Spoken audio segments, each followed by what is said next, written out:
This episode of Dirt Church Radio is brought to you by Mierow and their new trail shoe, the Agility Peak 6. The Agility Peak 6 is a do-it-all, max-cushion trail runner designed to be every runner's most reliable tool, balancing comfort, stability and traction for everything from first trail runs to 100k races. Distraction-free by design, the all-new Agility Peak 6 delivers a responsive Float Pro foam midsole, terrail-adapting Flex Connect midsole grooves and the trusted traction of Vibram Mega Grip with traction-like control for a ride that keeps you focused on nothing but the run. With its dialed-in design and distraction-free performance, the Agility Peak 6 empowers trail runners to tune out the noise and lock into their float state. Check it out at mierow.co.nz. Further Faster, the best independently owned outdoor store in the known universe. Whether you're heading out on climbing, paddling, tramping or running adventures, look no farther than Further Faster for all your gear and expertise needs over the winter. Head over to 57A Buchan Street, Sydenham or Totahi, Christchurch, or hit them up at furtherfaster.co.nz. I reckon there will be some clothes that when they dry out this weekend are being burnt. So yeah, go to Further Faster, get yourself some new kit because there were some punishing scenes this weekend. Punishing. It goes something like Further Faster, there in Christchurch. Rocky is hairy and so is Badger. Jules is nice and Jacob is delicious. Go to Further Faster now. Oh, Further Faster, there in Christchurch. Rocky is hairy and so is Badger. Jules is nice and Jacob is delicious. Go to Further Faster now. Dirt Church Radio. Episode 361 of Dirt Church Radio. Holy moly, this is a callback, but we made it. I'm Matt Rayment. I'm Ali Pottinger. And welcome everyone to the 2026 Tarawera Ultra Trail by UTMB live show special, where we spoke to some of the most exceptional athletes in the sport of trail and ultra running. We survived the weekend, and we even got some cute stories. But before we get to that, holy hecka, what a weekend. How are you feeling, Ali? All the feels, Matt. Really, really tired, which is understandable. But also just stoked, it's just so good being surrounded by people who seek growth. And at the spectacle, we were chatting and Matt was talking to me about, growth versus stagnation. And it's a really good reminder when you spend time at these events that regardless of how people go, they are operating in a space of growth. They're working towards something. They're pushing boundaries. They're doing something that might feel quite daunting to them. There's not a guarantee of success, but they're seeking change in themselves. And I think that's a really neat space to work in and to spend time in, because how good to be surrounded by humans like that. Yeah, amazing. And if we want to continue that theme of Ericksonian psychosocial crises, and that's where we're at, right? Generativity versus stagnation. Are we in our sort of age bracket? Are we growing, or are our roots banging against the pot? We saw athletes across all lifespans going through what you would consider could be a psychosocial crisis, right? Literally or figuratively, but for you younger people, you're getting identity versus role confusion. Where am I? Who am I? What's my role in life? What am I doing? And then your older athletes, of which there were hundreds and hundreds, that sense of integrity versus despair. Have I lived a life in my autumn years? Am I living a life of integrity? Am I both looking forward and looking backwards, or am I just like, oh, bugger it, it's not been worth it? And you just saw people achieving all over the place. And yeah, how incredible. Yes, I am tired as well. I got to a point at about 11 o'clock yesterday morning where I had decided in my adult state that I might never sleep again, because you can just get so much more done if you don't sleep, if you just don't sleep. And then we stopped for some food in Tito on the way home, and I think I had some food, and then I woke up in Riverhead, essentially. So it's I'm not a big car sleeper, so that was incredible. Do you want to run down some results, Ali? Oh, let's do it. It was some pretty amazing racing. So, we tried our hand with the predictions, but you never know what conditions are going to deliver or how things will go on race day. So in the miler, we had first man Simon Cochrane in a absolutely smoking time, 16:26 in those conditions is boss. Yotaru Yokoichi, second place, 17:28 on the clock. Third, Takumi Sawayanagi, 17:59. First woman, Devon Yanko, 19:58, which is pretty darn slick, really. And second woman, Hannah McCrae, 20:25 on the clock. Sarah Parkins, third place, 21:34. So some pretty great racing there in the miler. T102, our absolute legend, Ruth Croft, 8:41 on the clock. Quite a bit slower than last year, which, was testament to the conditions. Caitlin Fielder, second again, only 4 minutes behind Ruth, 8:45. I spoke to interrupt you. I spoke to Ruth in the evening. She was so cool. She came and hang out with us overnight for a bit. And she looked at me. She said, look, I was rapidly running out of runway. I think if it had been 110 kilometres, you might have had a real ding dong. Well, that is a ding dong, but you would have been able to chuck a blanket over them at the end, I think. Third place, I had the pleasure of interviewing this beautiful human, Honoko Akiyama. She just had a smile that can only be described as sunshine and rainbows and teddy bears and all sorts of stuff like that. 9 hours on the clock for her, and she got the golden ticket, which was pretty cool to see. I was just chatting, Matt, I think you'll find this funny, with a friend who does not run, and somehow she got into the Tarawera Facebook group or Facebook page or whatever, and she was like, they've just finished a 100K race and they're getting a golden ticket to go and run a 100-mile race. What is wrong with them? I want a golden ticket to a chocolate factory, not to go and run a 100-mile race after running 100 kilometres. And I was cracking up. I was like, this is an outsider's look into our sport. It's the ultimate Ponzi scheme, isn't it? You win a race, you work really hard, and then you get some recovery. And what do you win? Entry to another race. How cool in the women's race that both the golden tickets got rolled down as well. So third and fourth going to Western States, because Ruth turned hers down. She's going to focus on UTMB, and Caitlin already has one. So and so on that note, Holly Ranson, fourth place, got the golden ticket, looked fully stoked, and I'm super curious to see how she goes, because she was second place at Track 24-Hour World Championships, and she broke the previous world record, but obviously the woman who came first ran further than her. So really capable athlete, and it'll be interesting to watch that space. Onto the men's race. Again, another local legend, Dan Jones, 7:31 on the clock, just absolute masterclass. 26 minutes ahead of Jacob Banter in second place. Lucy actually had picked Jacob to be right up there. She'd been watching his training, and she was like, this guy's actually like a real dark horse. He's loving the fact that he doesn't have any press on him. And look, he delivered 7 hours 57, second place. So he's off to Western States. Cool, like beautiful race photography too. So check out his Instagram. Third place, Max Janzik, 8 hours and 1 minute for him. And then on to the T50. I didn't actually get to see this play out, but Robin Lesh, it looked like she had a really great race. I saw the clips of her running through Tiki Tapu, and she looked like she was on fire, 4 hours and 5 minutes on the clock. Jemima Cooper, second place, 4 hours 12. And third place, Julia Anderson, 4:19.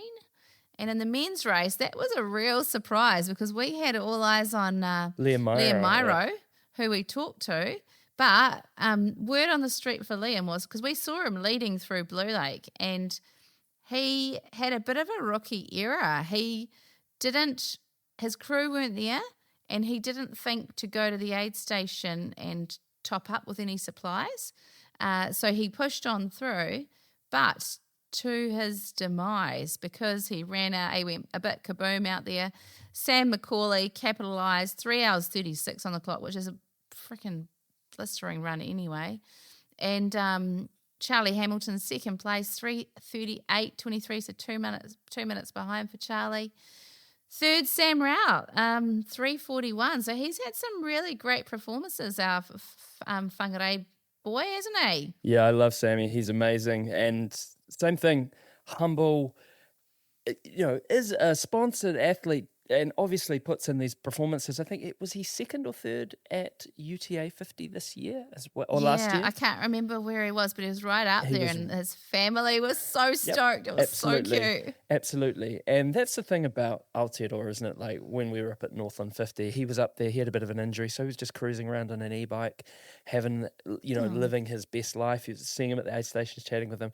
It's just he's just low-key and humble and awesome. But yeah, amazing racing. And we actually saw Liam, because we started the 21, and we saw him come up through the thing, and he stopped just past the aid station and bent. And I was like, what's going on here, son? Because you should be sprinting up that hill. So yeah, but kudos to him for finishing too. He didn't pull. He just he got it done in a smoking time. But still, Robin Lesh too. For me, I love Robin. She's amazing. If you want to check her out, come and listen to Dirt Church Radio 263, where we spoke to her. What a maths prodigy, super interesting family, this sort of ideal upbringing.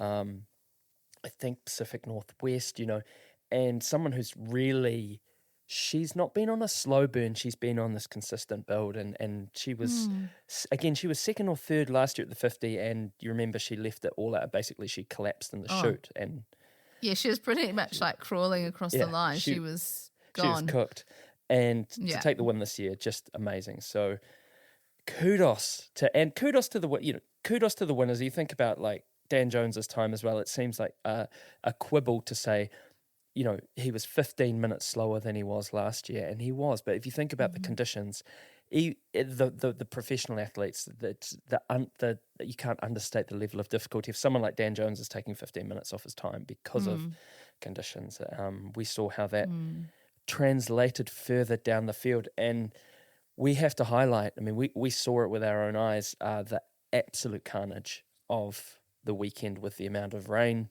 through the Bay of Plenty, hey? I mean, let's talk about the carnage of the weekend.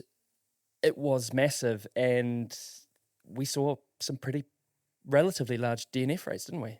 Yeah, huge numbers compared to normal. So this year, it was right up basically about 40%. So we had 508 starters, 203 people DNF'd. So, when you put it in perspective of going 4 out of every 10 that started the mile were DNFing, it's massive. So 2025, there were 415 starters and only 75 DNFs. So quite the difference, quite a testament to conditions. There were some really incredibly capable athletes that normally, you would have said, yeah, they're a given to finish this, but just what the day threw at everybody was a lot. Yeah. In the T102, 939 people started this year with 162 DNFs versus 729 starting with 68 DNFs in 2025, which is a really low rate of DNFs for a race of 102k. But yeah, it shows you, as Ali's saying, just the degree of difficulty, the fatigue, the demoralization, everything gets on top of you. Yeah, and even in the T50, 1783 starters with 47 DNFs versus 2025, 1,405 started and it's only 16 DNFs. So, yeah, pretty big. It was a lot. Yeah. And look, as someone who's DNF'd the race, so that was 2025, that was, what was it, 75 DNFs, so that was me and 74 of my closest friends. Yeah. It sucks. It hurts. You think about what you could have done. You think about, could I have done this different? I would suggest to everyone who made the choice to not finish, and there were some big names who made the choice to not finish. Beth McKenzie made the choice to not finish. Sam Harvey made the choice to not finish. It sucks for them at the time. I've had some messages with Sam. He's not a happy camper at the moment. However, keep your chin up. Think about what was happening at the time, the context of the race.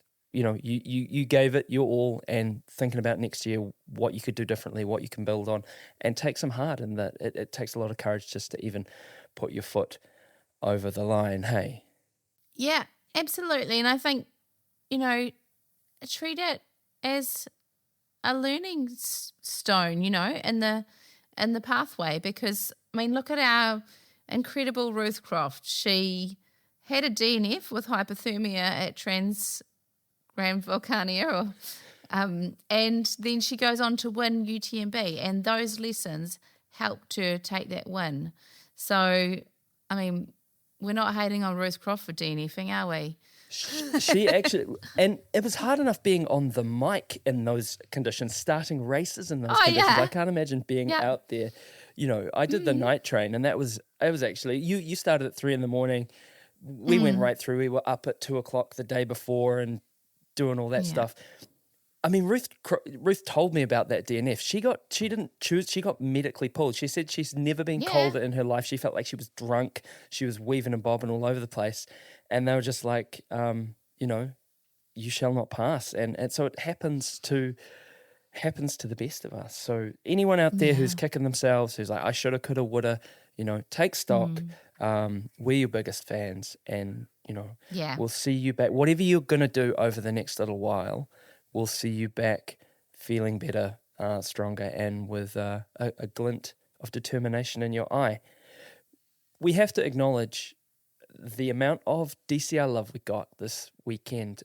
We've always had people coming up to us saying, hey, I like the podcast, but it really did feel like there were so many of you who reached out to us, shouted out, came and chatted, came and shared stories, came and shared. There was a few people, and I mean, goodness me, I'm a little bit concerned, who said, I've gone back and listened to the entire back catalogue, which is a lot of talking. So kudos to you and thank you very much. But we had some people who had taken their appreciation of DCR to sort of the next level. Do you want to talk about that, Ellie?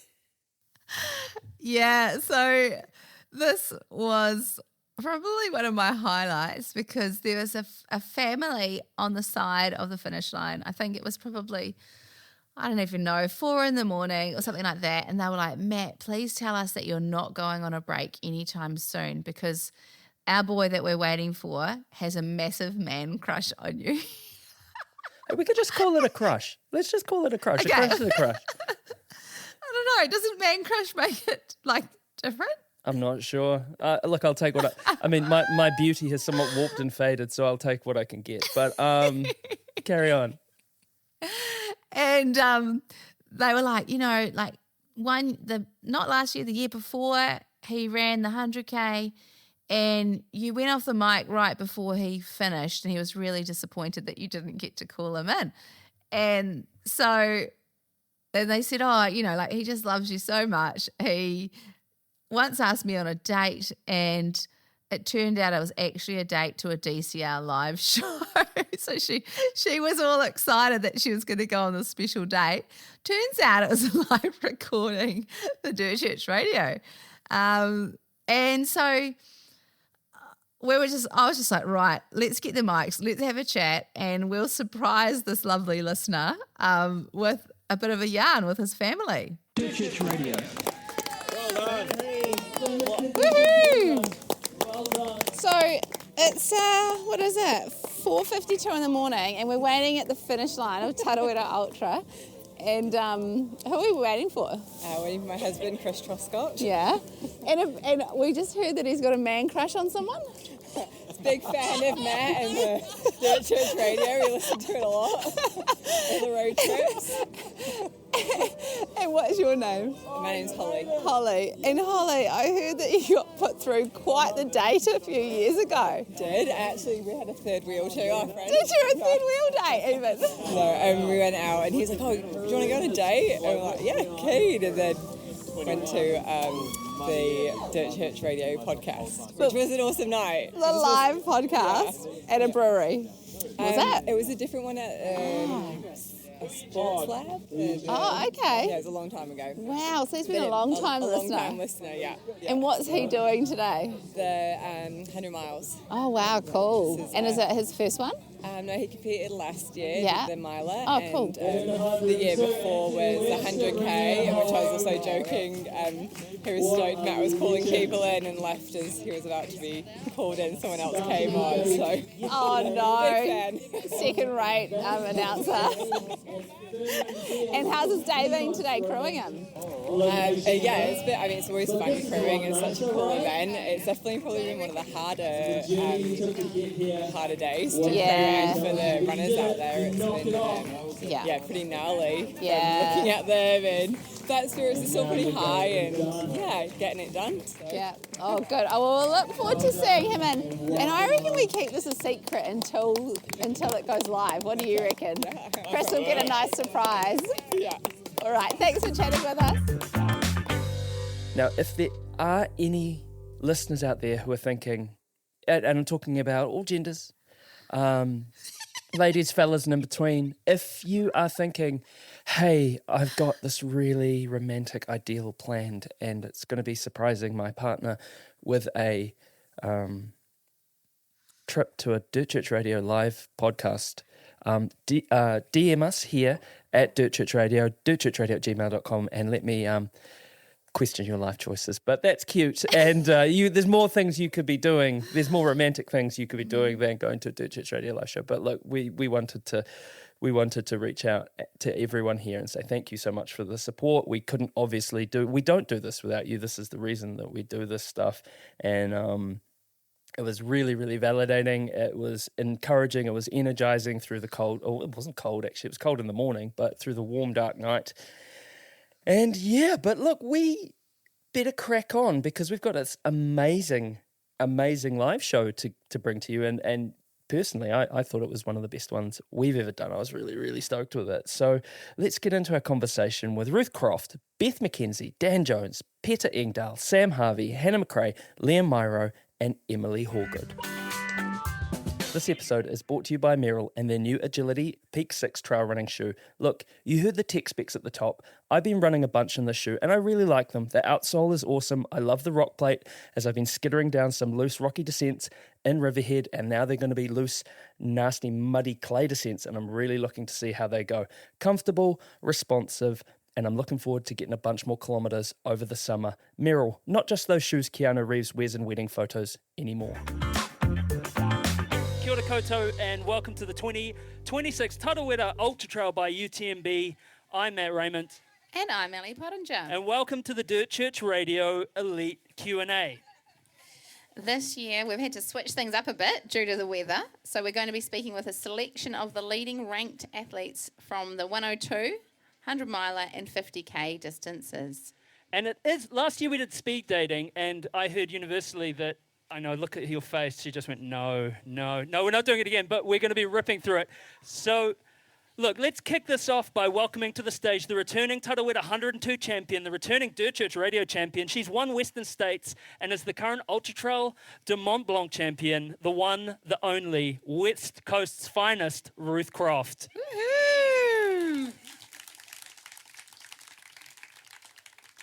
When you say like that, it sounds like quite a lot of stuff. It's quite a lot, yeah. Ruth, you're back here again. Was it the pressure of not letting Dan be the person to have the most Tarawera wins on the trophy? That did not really cross my mind. Now it is, though.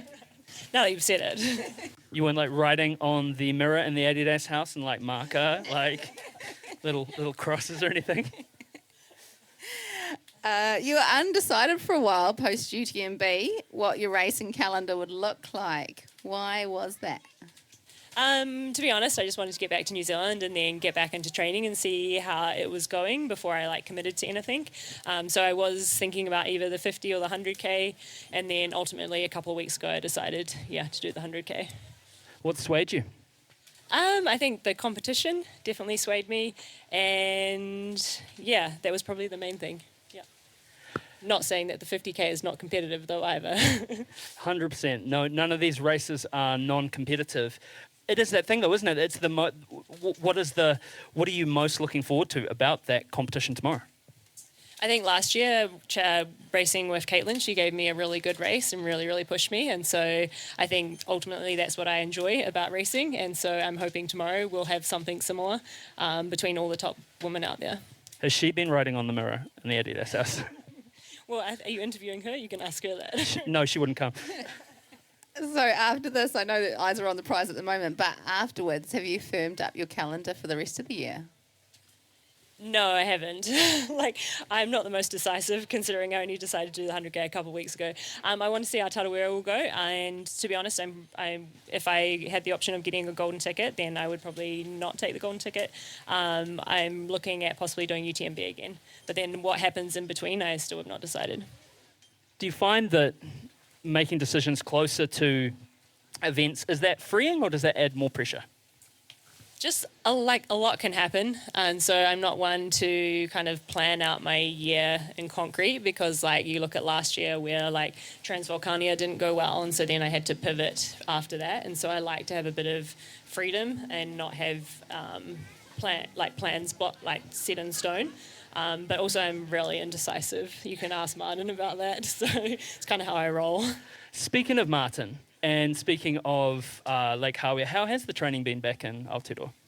Yeah, like coming back to New Zealand's like for me, it's the most important time of the year. Just where I feel is super grounded. There is a bit more flexibility in my training structure to go and do like some pack rafting, like tramping, that sort of thing. But to be honest, the weather this summer hasn't been ideal and given me too many weather windows, so I don't feel like I've done a ton of that. But yeah, I think just that time in New Zealand is just where I kind of fill up my tank and get ready for the season ahead. And getting ready for Tarawera, you headed out on the boat the other day, didn't you? Which must have been nice. It looked like a beautiful sunset. What do you love about this region? Yeah, I love the bush, to be honest, because like I was saying to Martin, like we live down in Lake Hawea, and we for sure there's bush like that, but I don't run in it in my day-to-day, so it kind of reminds me a bit more of the West Coast. And so I think is quite unique, and when you talk to athletes that have come from Europe, I think that's the thing that they also find very unique. And yeah, I love the community here, and yeah, just getting to check in with those people each year. With it being wet, does that, because it's raining, for those Good of you, well, it's an audio medium, Ruth. People might not realise, but does that change does it change the math? Does it change any strategy? Does it change any techniques or tactics? No, not really. I think if it was cold, it definitely would, but it's not. I think, to me, I kind of prefer the rain and it to be a bit cooler, because I don't feel like we've had a lot of hot weather in New Zealand, so I don't feel like I'm that well heat acclimated. So, yeah, I'm preferring the weather conditions for tomorrow. Aside from weather, because that's not going to be a selling point, what would you say to someone from other parts of the world who is considering running Tarawera? What are the best things about this event? So originally it was called the Big Friendly, and I still believe that it should be called the Big Friendly. I think it's unique, and yeah, the people that run this event and the people like the volunteers and the people like yourselves just make the event what it is. And I think it's also, if you're just getting into trail running, it's a really good event. I think there's a lot of options, and it being a somewhat flatter course, I think it's a really achievable first trail race or even ultra if you're looking at doing one. And for those, final question, for those people, because there will be a lot of people out there, maybe this is their first time in a trail race, maybe this is their first ultra marathon, maybe this is their first time running in a race in wet conditions. You know, what would you say as someone who's very experienced, that's putting it mildly, in the sport, to manage distress or manage expectations tomorrow? I think the first thing I've been told is like start like a donkey and finish like a horse. I think that's like the best piece of advice you can give someone new to trail running, because I think everyone always normally starts out way too fast. And then, yeah, I think running a trail race or an ultra is just about problem solving as you go and making sure that those problems don't become bigger problems in your head. You've got to just kind of learn to roll with them and just do your best that you can out there. So yeah, that would be my main tips. Look, Ruth, thank you for being so generous, as always, with your time and so insightful. We wish you the best for tomorrow, and I'm sure everyone out here wishes you the best for tomorrow. So, team, please put your hands together. Massive round of applause for Ruth Croft. All right, that was the legend, Ruth Croft. Now, another legend, we'd like to welcome to the stage someone whose journey in endurance started with triathlon, coming off 2025 with some incredible results at Ultra Trail Australia, Havilene 100 and Sydney Ultra Marathon. Please welcome to the stage the incredible Beth McKenzie. Welcome, Beth. Hey, you've done a heap of racing over the past few years. How's it been to really get your teeth into the ultra marathon distance? Oh, I mean, yeah. I didn't do my first 100K until 2024, so I'm 2 full years in now. Does that make sense? No, this would be the third, right? Third year. I kind of feel like I've been here a while now. It's, to me, coming back here, this is my 3rd year at Tarawera, and it feels like home. I just tried to get a bunch of friends to come and join me here because, as Ruth said, it is the big friendly. It's a great place to come and have one of your first ultramarathon experiences, and that's what I love about it. But yeah, I don't know. Sinking my teeth. I'll be sinking my teeth into the mud tomorrow probably, so that'll be fun. I hope not. Just feet, Beth, just feet. Well, or my feet at least. Yeah. Hey, I heard rumours that you're planning to dial back the distance a bit. Is that true? And is this your last 3-digit run, or what's the story? Last year I turned 45 last year, and I thought, I'm going to do all my bucket list races this year. I went to France and did the CCC, and I did my first and maybe only 100-miler and a couple 100Ks as well. And I thought, okay, this is my last year. I'm going to check it all off. And then here I am. This is 46 now, and I'm still here, so I don't know. How was the Javelina 100? What was that like, racing in the desert? Racing in the desert for me was great because I do love a runnable course, which is one of the reasons why I love Tarawera so much. And you can definitely run that course. So I really enjoyed being in the desert. I am American, so I've been on those trails before, actually mountain biking and things. So it was nice to come back and do it for a very, very long run, which was great. Wasn't it something like 14 hours? 14 hours and 30 minutes. Yeah, 31. That's pretty amazing. Thank you. Did it make you think, though, obviously it's a very runnable one, did it make you think, let me give a hillier or mountainous one a crack? Wow. Well, I did the CCC, as I said, mountainous in August, and that took me about the same amount of time. So I feel like, I don't know, it'd take me a long time to do a mountainous 100-miler. I love the mountains. The mountains don't love me as much yet. It's not where my strengths are, and I wish that was my strength. I would love to go and do the full UTMB, but I know that would would require a lot of tools in my tool belt that I don't quite have yet, living on the flatlands in Noosa. So, what are you hoping for tomorrow? Oh, tomorrow, this race for me is really about having a great time out there. For me, it's me versus me, and being able to be with this amazing star-studded group of women and hopefully uplift the whole field. I would love to be running with the front women as long as I can and really just trying to get the most out of all of us. And for me, a great day would be, a top 5 or a podium, but it's just going to be versus myself and of course everybody else out there. But I don't know. I don't see. I would love to be on the podium again, but I think that's going to be even harder this year. Hey, you've spoken beautifully in the past about your engagement with the sport as a parent. For all the mums out there who are going to be towing the line for their first trail race tomorrow or Sunday, what's one piece of wisdom that you could share on how to enjoy their day? I mean, for the mums, as you know, it's we pretty much get a catered training day out there where somebody else is responsible for the kids and you get to do you for about as long as you want. So you can actually take your time a little bit more if you want to max out that childcare, because once you cross that finish line, it's back on as mom. I'm so fortunate now that my kids are actually old enough to be very, very helpful on crew. My oldest daughter is probably our best crew member. Don't tell Luke; he's at lunch with them right now. So, but yeah, it's really nice to be able to be out there and do something that's truly for yourself. But then I think, they might complain during the day, but I do think the kids find a little bit of inspiration in it too. Oh, I've seen them out there. They always look like they're having fun supporting you. They take it pretty seriously by the looks. They love it. So, yeah, we didn't want to take them out of school, and they have a lot of dance for themselves this weekend, but they really didn't want to miss it, and I didn't want them to miss it either. So When are you going to put them in little fishing vests? Because I know Luke wears the... He forgot his fishing vest. Oh, no. I know. He's like, But actually, he forgets what's in all the pockets. I think he just likes the idea of it. So then it's pretty, yeah. So no fishing vest this time. But this race runs a bit faster, so that's not as complicated as some of the other ones that we've done recently. So I'm excited. I feel like I know the drill. This is like year 3. I can't wait. Well, Beth, look, we're just maintaining that level of stoke. We're so excited for you tomorrow. Thank you for being, again, so wonderful and insightful with your time and your wisdom to us. Please, everyone, huge round of applause for the incredible Beth McKenzie. Thank you. Thanks, guys.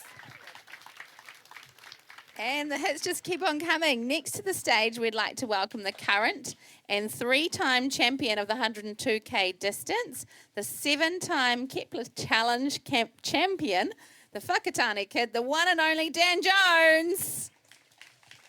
So really, was Ruth like pushing you around at the Adidas house, like, I'm going to win more titles than you? Or is that why are you here?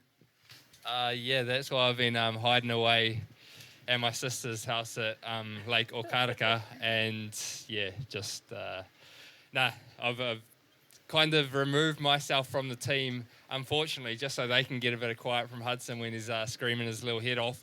But Michelle's been really good at allowing me to sleep as well. So I've been over there, they've been over there, but most days we've been meeting up to catch up, talk some smack. And we're just going to get into it tomorrow. So you're lining up with an eye on the 4-peat, that's right, isn't it? Does that come with more pressure or less? I don't really take any streaks into account with pressure, so I'm not too worried about that. I mean, the training's been going good. I'm confident in that, and it's going to be like one of the most competitive fields that we've had here at Tarawera, so that's actually like pretty cool. I've been able to try out some different things in training. We're basically just going to use this race to go hard and or just have a good old time out there and see what we can do. Speaking of your training, in your recent newsletters, it's been really incredible. You've been really open about most of your training leading up to Tarawera, posting, your workouts. It's certainly useful for, I think, your average citizen runner. What about that approach is useful to you? Yeah, I guess I'm open because I'm not too worried if people try and copy it, to be fair. And I think a lot of different athletes have that same kind of sentiment. It's more so what works for yourself. So I put it out there for people to get some knowledge about what I'm doing to show that I'm not just rocking up and having a good race for the just because you can. I don't think anyone thinks that. Oh, really? No. Okay, no. A lot of hard work does go into it. It's not just a flex either. It's more so just to show, I don't know, I guess my perspective on the training and what I want to work, and maybe it works, maybe it doesn't, but yeah, I think it will. With that, you're a new dad, talking about Hudson there, kind of waking up in the night and all that sort of stuff. Like, how has that impacted your training and racing? No, I've been very lucky to have Michelle, who's we're currently sleeping in different rooms, so I can get a good night's sleep, get that recovery in, which is, I know we talk about that, having that importance in training, but then also, obviously in life, having that person or that network that can help you also, get you to race day in the best shape as possible and still, have good times with the family, which as a runner I can do. Once I've finished my runs during the day, I get home and get to play with Hudson and just be there as well during the day, which a lot of people can't. So, it's give and take a little bit, I'd say. So with, you've got the record for the most Kepler Challenge wins at 7. You had 6 consecutive, and then you were doing some other stuff like Western States, and then you came back this year. So this year, with Western States, if you choose to go back, it'll be fourth? Third? That'll be my Fourth, yep. All right. So what is the thing that keeps you coming back to familiar races? That's not a diss either. I'm genuinely interested. Oh, right. I was just going to say I don't like change, but I do. I love traveling. I love getting out and I do like exploring new races, but also I liked the challenge of trying to better myself. And when you do races that you're completely new all the time, then you don't get as much of a benchmark to see how you feel in certain races. And I like doing Tarawera because I'm coming back to Kepler, I'm coming back to Tarawera because I love these events. I love the community around these events. They've grown to be like a tradition in the calendar, so it feels special going and coming back and competing well. I know how to race them. Western States I haven't nailed yet, and I know that, and I know there's more for me to give. That's why I put that there as my big goal each year, and I'd love to go there and absolutely smash it and get the win, get a podium, just improve my overall performance, even if it doesn't look like what it says on paper. And I know I've got more to give, so yeah, that's the reason for that. So how do you think you're going to get that? Like, where is the more to give coming from, or what's going into it to make that improvement? I'm hoping that Dad's strength comes through this year. I do hope that as well, but also, I've been trialling new things in training, and Tarawera is going to be a good race to see what's been working in this build-up, and hopefully I can replicate some things in the build-up to Western States. Obviously, you have to get a lot more specific leading into Western States. We're going to go over to Flagstaff, I think, for the first time leading into Western States this year, where we've got altitude. It's also where Abby Hall, our Adidas teammate, comes from, and she won last year, so that could be helpful. She'll be, a wealth of knowledge and where to train. And what else? Yeah, I mean, it's just you try different things, you keep what works. We're always learning. As we said, I mean, it's been the theme of the engagement this year, obviously. It's wet, it wasn't last year. People are going to be worried about it, how their day will go with the change of the trails. What's some Dan Jones insights and wisdom you can drop to ease people's troubled minds? Yeah, if you're doing the 100 and 2K, I'd like to think most of the forestry section won't change too much because of the weather, so I wouldn't get too carried away on that sense. Like, if you just start comfortably and work your way through it, if you're worried about it, then, you're going to get to Okataina, and that's probably where you're going to get. It might be a bit slippery on that uphill and some of those trails from then on out, but by that stage, you're over half the race done. So, hey, you got that to, contend with. You're going to be tired anyway. If it's a matter of shoe choice, then I'll just make sure that you're comfortable with what you're in. But, yeah, your shoes... I personally have run the race in road shoes before, and I wouldn't do that in this course. Don't make any last-minute decisions on what I'm saying right now, but it's up to you. Look, Dan, I mean, just a lot of gratitude from us. It's awesome getting to sit down year after year with you, and you're always so you put up with our questions and answer them beautifully. And we're stoked for you tomorrow. And good luck. And everyone, please give it up for the champion, Dan Jones. All right. Next up, we'd like to welcome to the stage, all the way from Sweden, a person who's got his eyes on the prize in the 102 with a string of super impressive results, including a 6th place finish at the World Mountain and Trail Running Long Course World Champs this year, Peter Engdhal. Welcome to Tarawera.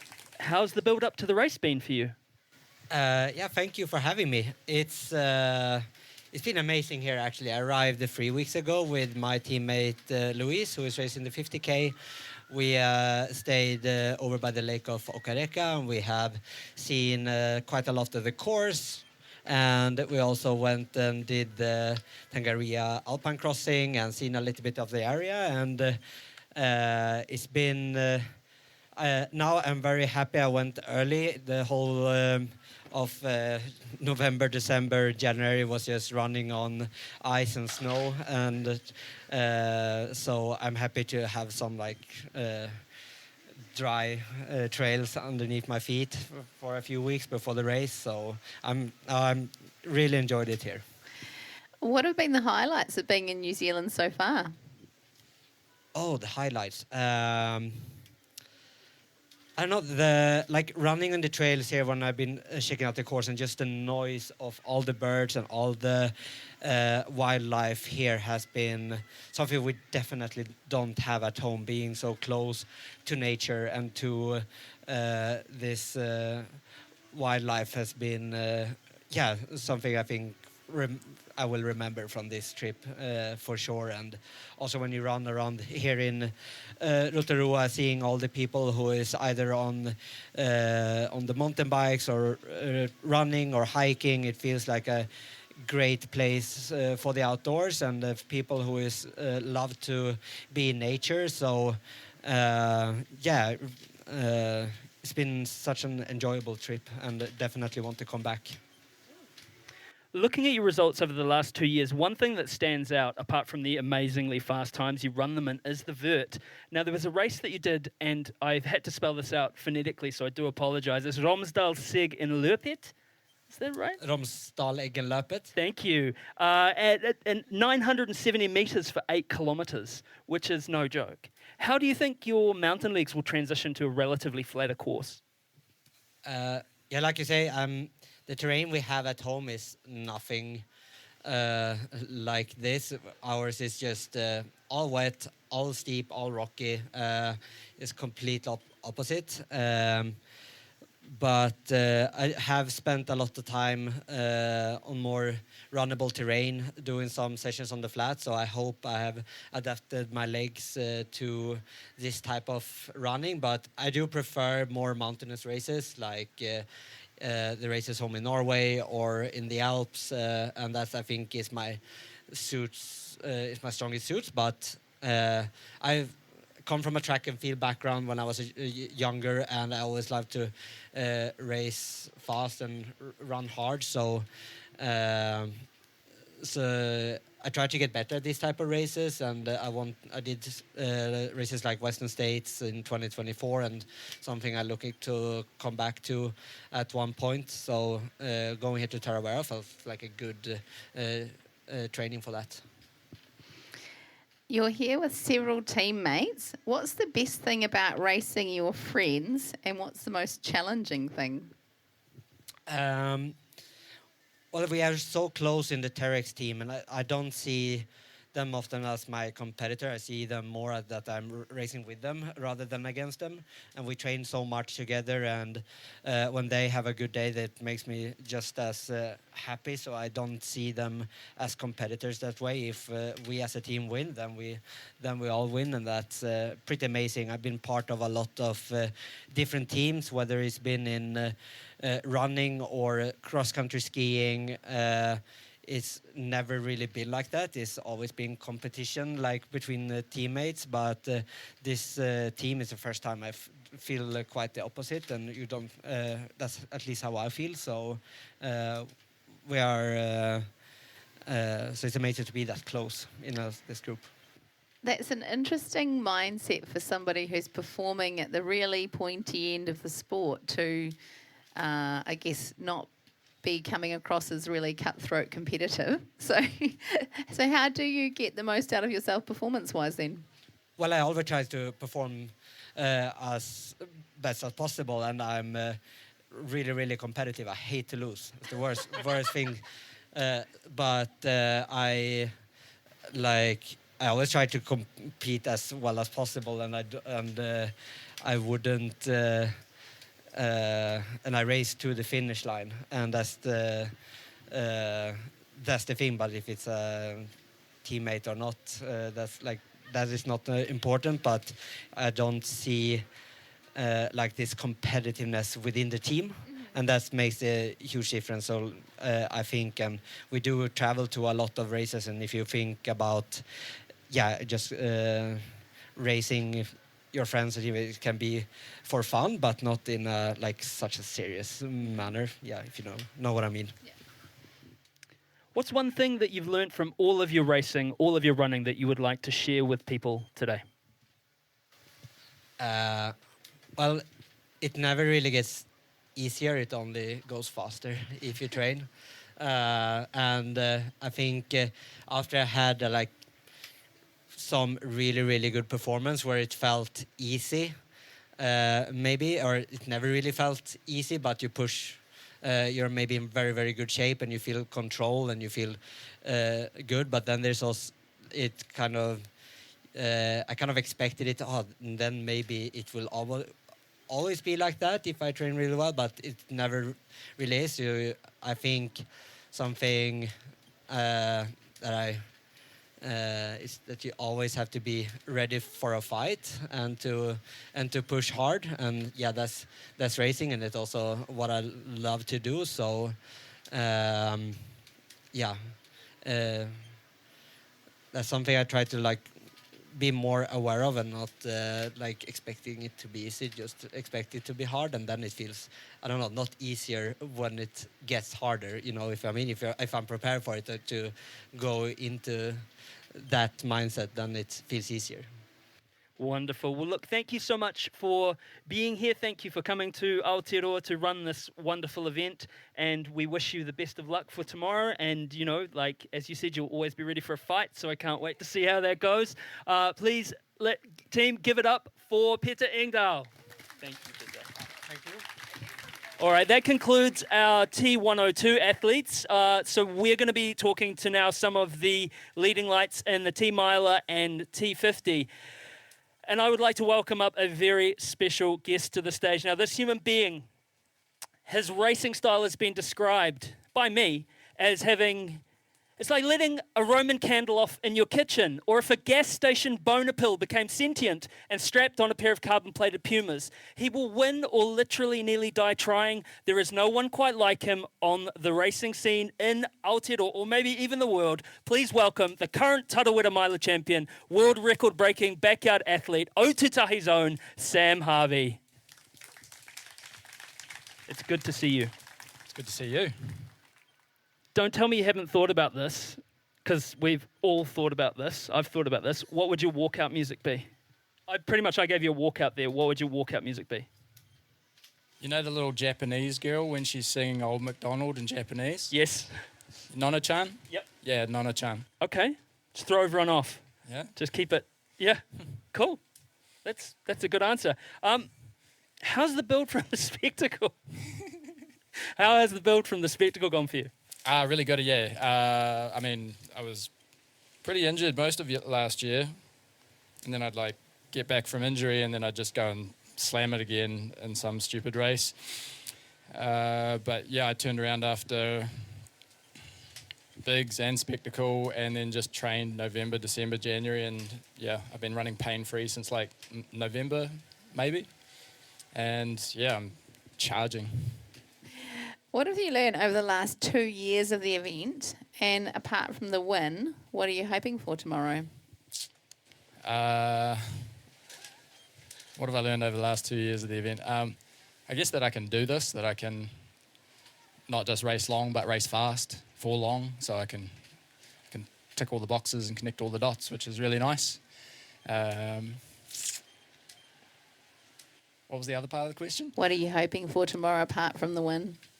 I was hoping that me and my boy Blakey could break the course record together, but I'm unsure if these conditions, I mean, there's going to be performance gains because it's not going to be so hot, so we're going to be able to push a bit harder, but there's also going to be loss of traction, so I don't know how much drop-off there's going to be there. So, I mean, a good hard race as always, and yeah, not getting beaten by a fast Japanese runner would be good.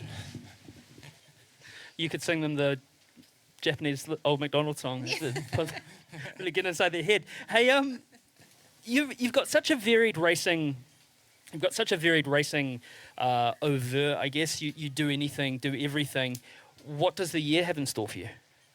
I'm yet to fill the calendar out, but I've got the Miler tomorrow, and then Cocodona 250.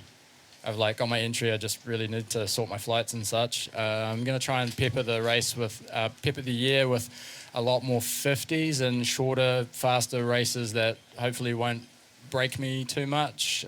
Satellite Championship for the backyard in October, and at this stage, I've got my entry paid for UTMB end of August.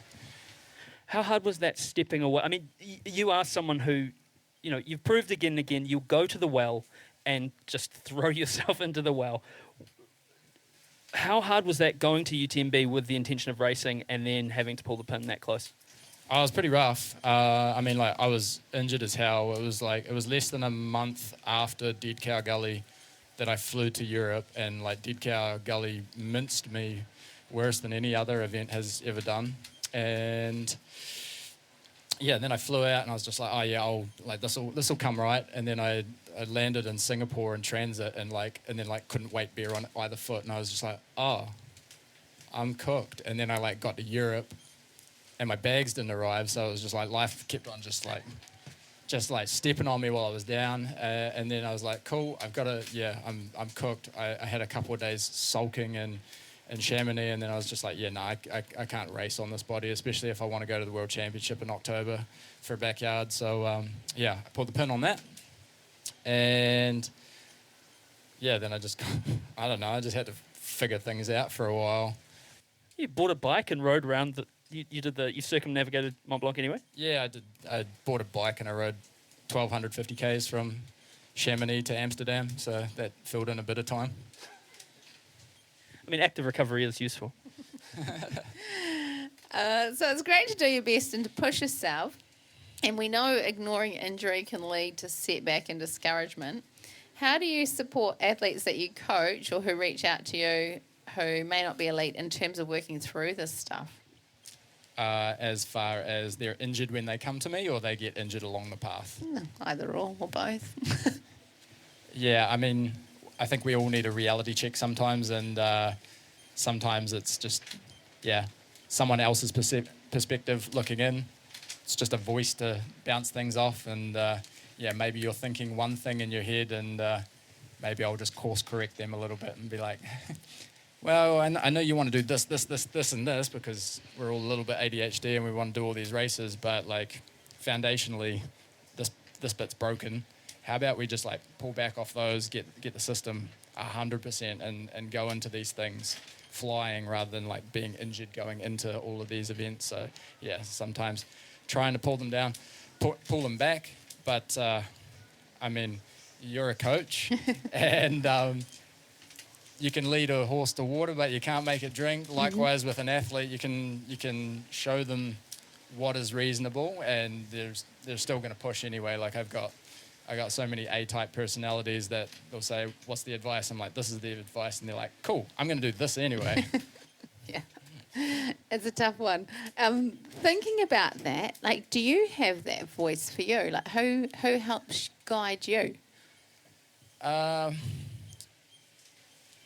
I think I'm maybe growing up a little bit that I can make those decisions myself more than I have in the past. And I think at least just flogging myself to death last year, I kind of don't want to have a big old injury year again if I can help it. So I'm making more informed decisions rather than using my physio and my sports doctor as an ambulance at the bottom of a cliff. I'm using them more proactively, which I did prior to this because I started to get a hip flexor issue, and I tore all of this off the bone at Tarawera last year. So I just wanted to make sure that we weren't going to do anything. And ultrasound, x-ray, sports doctor, physio, everybody's like, I think it's just soft tissue, so you can carry on. And but just being a little bit more proactive rather than reactive is kind of the course at the moment. And I guess that's one thing that we've probably all experienced in our running careers too, is that sometimes you just have to learn things the hard way. People will tell you one thing and you'll do the other, and you'll learn the hard way, and then it hopefully informs that future running. Oh, 100%. And some of those hard lessons you have to learn a second and a third time. And man, when you learn them again, after you thought you learned it the first time, it's a smack in the mouth, and it tastes so much worse on the concurring times. Oh, I thought I learned that other time, but no, I guess I'm stupid. I don't think you're stupid, Sam. I think we're all learning, right? And it's lovely to sit with you here and hear you speak like that, because, that's not the Sam Harvey of 3 years ago, is it? You're like, no, don't be weak. I'll tear my hip off. Fine. I've got another one. Exactly. Yeah. All right. Well, look, brother, go well tomorrow. I'm so excited to see how you do. Please, everyone, give a massive round of applause for the mighty Sam Harvey.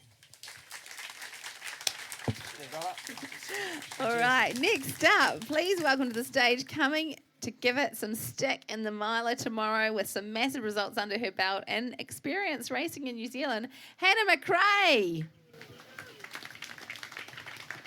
Hannah, which pays more, your day job or your impersonation of Chloe Swarbrick on the side? Well, I'll have to see if there's any money in that, because apparently the resemblance is quite good. I actually thought, I was like, there's Chloe Swarbrick here. Like, I mean, I'll take it. Very impressive person to be compared to.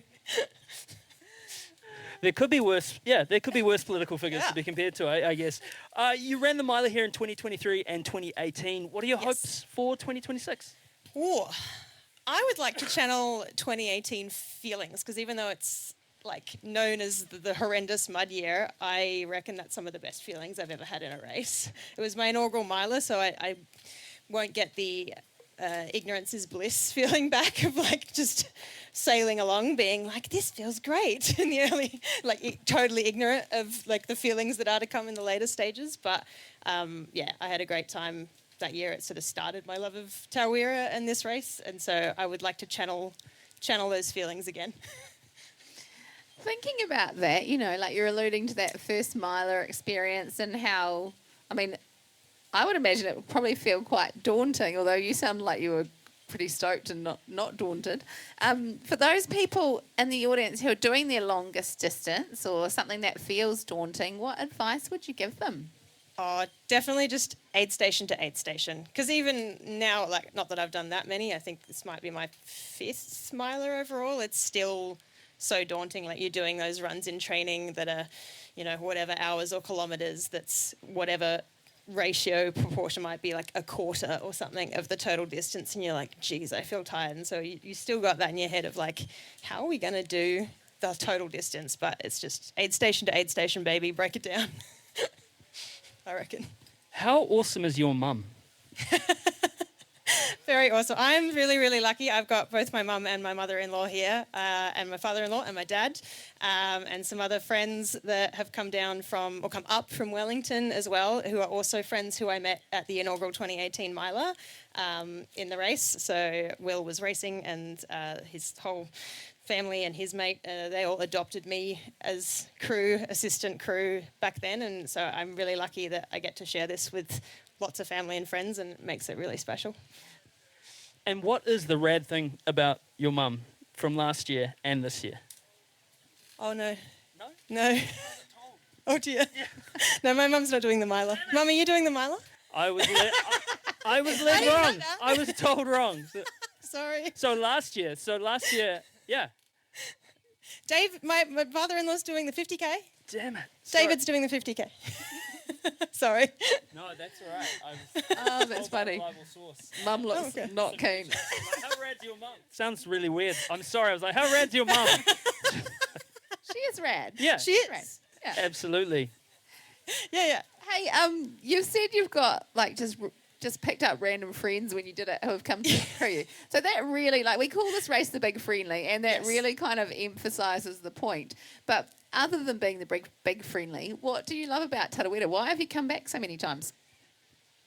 I think a lot of it you can loop back to being the big friend. Like, it's just got such positive attitude at all the aid stations, the whole event weekend. Like, everyone's there's just so much positivity here. And then, like, I have, I guess, evolved over the years to probably enjoy more mountainous stuff than this. So the training block's been definitely like going back to a lot more runnable stuff. Ironically, I've had more stacks in this training block than I ever had doing the steeper stuff. Don't know how that works, but yeah, I love the positive, like just the positivity around it. Everyone's at the aid stations is happy. Everyone running is excited and keen to be there, which is the case at a lot of races. But I don't know. There's something different that I can't quite explain or put my finger on about the positivity and the friendliness here. Lining up for 100 miles can probably feel quite daunting. And for those people in the audience who are doing their longest distance or something that feels daunting, you know, what is that final? You said aid station to aid station, but even getting to the start line can be really hard. What gets you to the start line? I think, what gets you to the start line is something daunting. I guess just a want to go and have a big adventure, really. I think you've got to be in the mindset to want to want to put yourself in the unknown position because you don't know what's going to happen out there over the course of the day. So, yeah, I guess that's the advice, is to embrace the uncertainty. We're all trying to predict the weather and the mud, and I think just embrace the uncertainty. There will be lots of it. All right, well, thank you so much. Please give it up, massive round of applause, and go well tomorrow for Hannah Thank you so McCrae. much. Thank you. Up next is an athlete that began his trail career in high school at 2,900 metres and change in Summit County, Colorado. Now based in Portland, Oregon, he competes across track, road and trail and embodies the ethos of any surface, any distance. A sub 4-minute miler and multiple-time Team USA athlete. Please welcome to the stage Liam Mierow. Let's go. Liam, in a recent Instagram post, I did click follow. All right, thank you. You mentioned that Aotearoa has been a bucket list destination since you were a kid. Totally. What did you expect from New Zealand and how's it been so far? The expectations have been met, for sure. The outdoor beauty, the ferns, just the jungle fever is amazing. We were able to go to Kerosene Creek yesterday and see the zoo during the barbecue at Paradise Valley.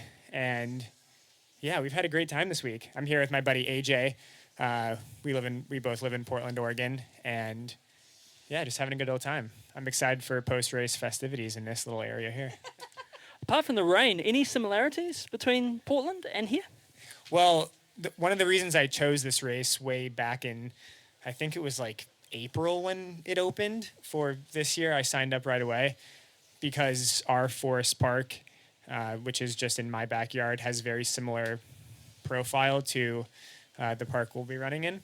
And at this time of year, I'm doing some faster running versus mountainous stuff, and I feel like that is it aligns well. When you say fast, you're actually kind of understating that, I think, because you're a sub 4-minute miler, a 1:06 half marathon. What are you doing here? Are you injured or something? No, far from it. I mean, 50K, you've got to be as healthy as they come. The trails just are more conducive to the lifestyle I want. I think, like, deep down, I'm still, like, I yearn for, like, that competitive feel of a mile race where it's, like, really acidic competition. But I think you can get that in the 50K, too. It comes in different waves, but yeah, I just channel it differently. You can still have a finishing kick. Many races have been won in 100 milers, even it's come down to the kick. So you still have to be fast to win an ultra race, but you also have to be very strong. And so I'm still working my way up to that strength. I tell you what, I wouldn't want to be near you if it was near the finish line and we're relying on a kick at the end. So there's some racing advice for people who are running against you tomorrow. Yeah, no, don't sit and kick tomorrow. No. We had the good fortune in December to speak to Santana at a race, and he's a New Zealand Olympian, also has run sub 4-minute mile. And he was talking about how in that distance, there's literally no time for either hesitation or thought. And it has to be so, it's reps, and like you said, it's that acidic competition. How do you adapt your mindset to running along? Because there's a lot of time, comparatively, there's a lot of time for thought, there's a lot of time for doubt, there's a lot of time for what ifs. How did you manage the switch in mindset? Yeah, well, it's a lot less stressful. Like, you can stop and, like, if you wanted to, you can, like, take selfies during the race.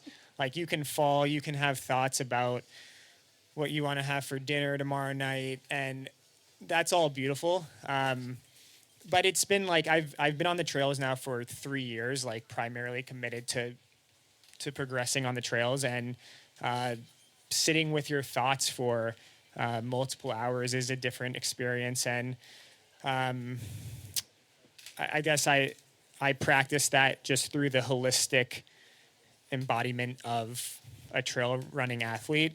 So I feel like everything I'm doing, whether I'm running or I'm recovering eating. Like it's all kind of this therapeutic build that, you know, complements the race, and how I act at any time is kind of how I act in the race.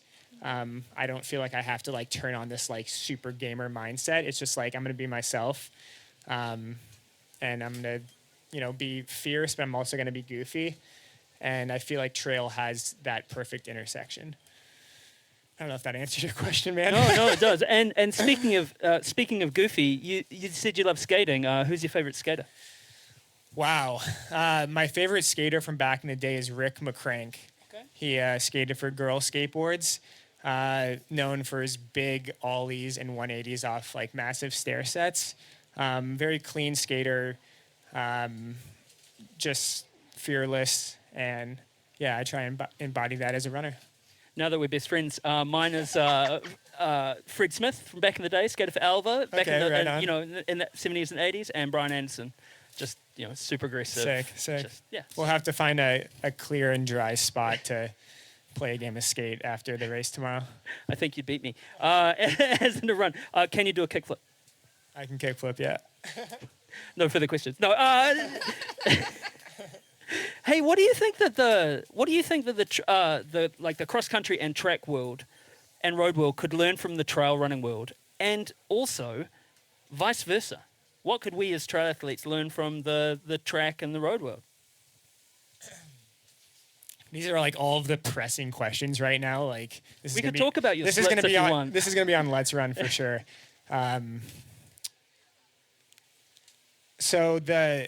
Everyone talks about the culture in trail, and I think that culture really varies depending on like what your background is and what you're looking for.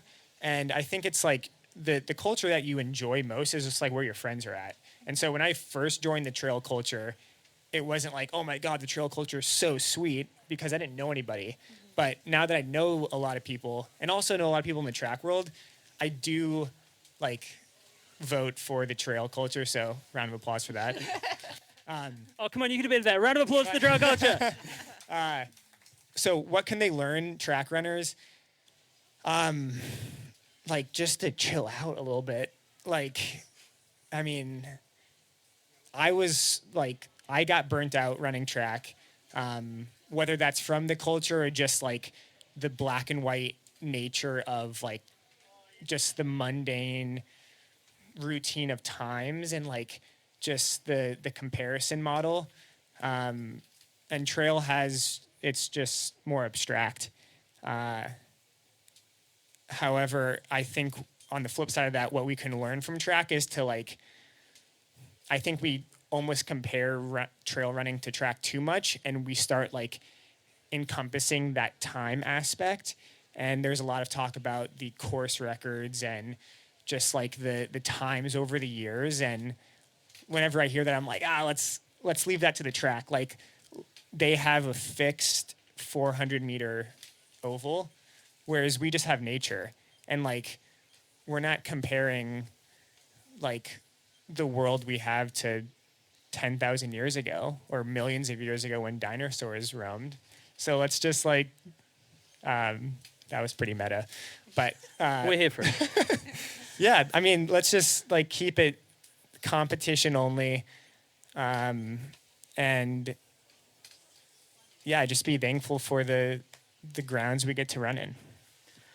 Perfect. Hey, look, finally, you know, you said that 50K is a daunting distance, and someone who's lining up tomorrow, looking at the clouds, having some nervous thoughts, what do you have some sage counsel? What's some sage counsel for the people out there?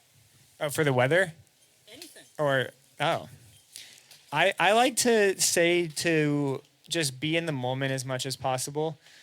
Like there's no thinking about the aid station 10 miles up just doesn't do you any good. Just enjoy the moment. You never know when it's going to be taken away. So simple and sound advice that I'll be living by tomorrow. Just one foot in front of the other. All right, everyone, lining up the 50K tomorrow. What a legend. Please give a huge round of applause for Liam Mierow. Thank you all. Hey, Thanks, guys. All right, all the way from Zimbabwe via Idaho, And now at the Village Green in Rotorua, please welcome to the stage the force of nature, that's Emily Hawgood. Emily, you've arrived in New Zealand from the US. What did your Kiwi teammates tell you are must-dos while you're here? Ooh. I mean, they wanted me to stay longer for sure. There's so many things. Yeah, I've been here before, and I went to the South Islands. This is my first time on the North Island. I love it. I feel like there's so much more to explore. Yeah, there wasn't any like must-dos, but it's been fun to like find out about all the plants and all the cool things and hear the Maori language and all of that. What's your favourite plant you've seen so far? Yeah, I would not remember any name ever. The pretty ones. Yeah. It's a bit different from Zimbabwe. We don't have huge animals who've got plants and birds. So, yeah. It doesn't matter. They're beautiful. What have you heard about Tarawera and what are you looking forward to tomorrow? Yeah, that's such a great question. I mean, kind of like what Liam was saying, like the community out here, obviously.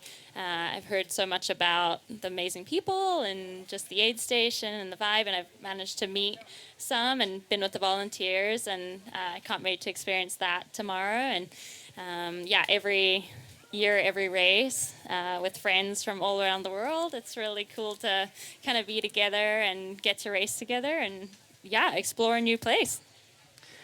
When you grew up in Beatrice, Zimbabwe, you ran barefoot, and I heard that it wasn't until you got to sort of Idaho that running in shoes really became a thing. Were you also surprised when you got to the States and went, hey, people have monetized this? Like, was it a massive culture shock? I mean, you know, people grew up and ran in shoes back in Zimbabwe too, but going to the States was a culture shock, but for different reasons.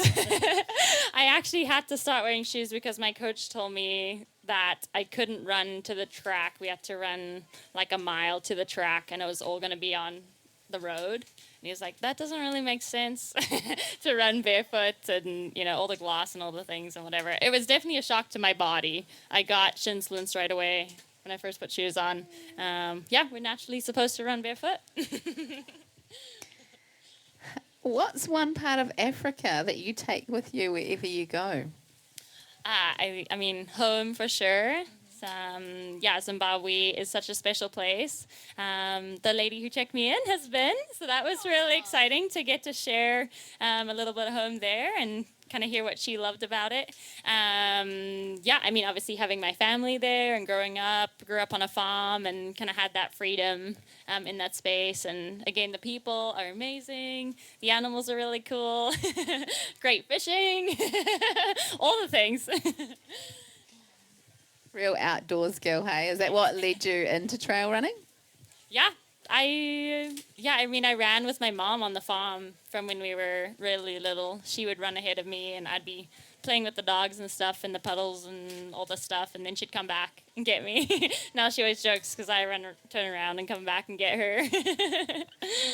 And excuse my ignorance, but, like, there's a lot of wild animals in Zimbabwe. Did you have to worry about lions or cheetahs or anything like that? No, I mean, we did have one like 3 years ago that came.